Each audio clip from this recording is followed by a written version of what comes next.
before we begin. All PICCS peer reviews, whether at the school level, as in primary reviews, or at the network level, as in secondary reviews, aim to bring rich, respectful, and collective insight to the task of improving learning for all students. These are not just Kim's students. Those are, first on our minds, of course, today, and the Kim's future students. But they're also the students of every teacher who might adopt and adapt Kim's work. Okay, a word about the protocol. It separates presentation and response in order to heighten attention to both. It also separates what we call warm feedback and cool feedback. Warm feedback is appreciative feedback, and cool is critical.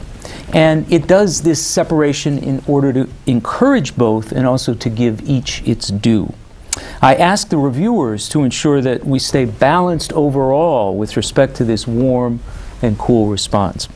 Of course, we've got some time constraints, and I'm going to go over those now. Kim has 10 minutes to present what we call her learning experience, which consists not only of her lesson plans and her purposes, but also her assessment plan, and includes student work.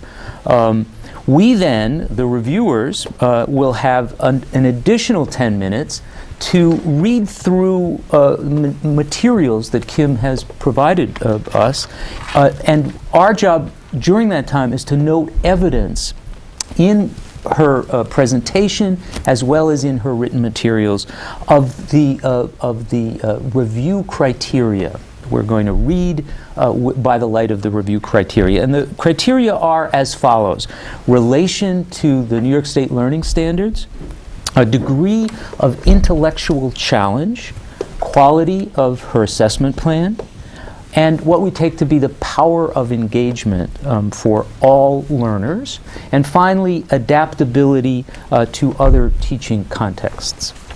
Okay, then following our reading, the reviewers have 10 minutes collectively to offer their warm and cool comments.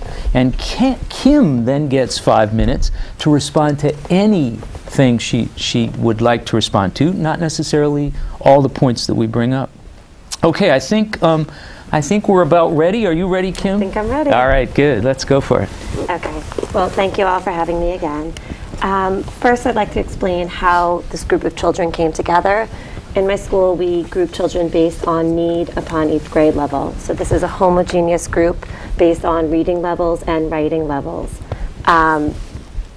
One of the reasons why I decided to do this activity was because we realized that these students had very poor writing ability, and we wanted to try to bring up their abilities and to see what they really could do in a non-stressful situation. So first things first, we got together and we brainstormed the ideas of why writers write. Children thought of all different ideas to write books, to tell people things. They kind of came up with a whole web of why people write. Then after the brainstorming,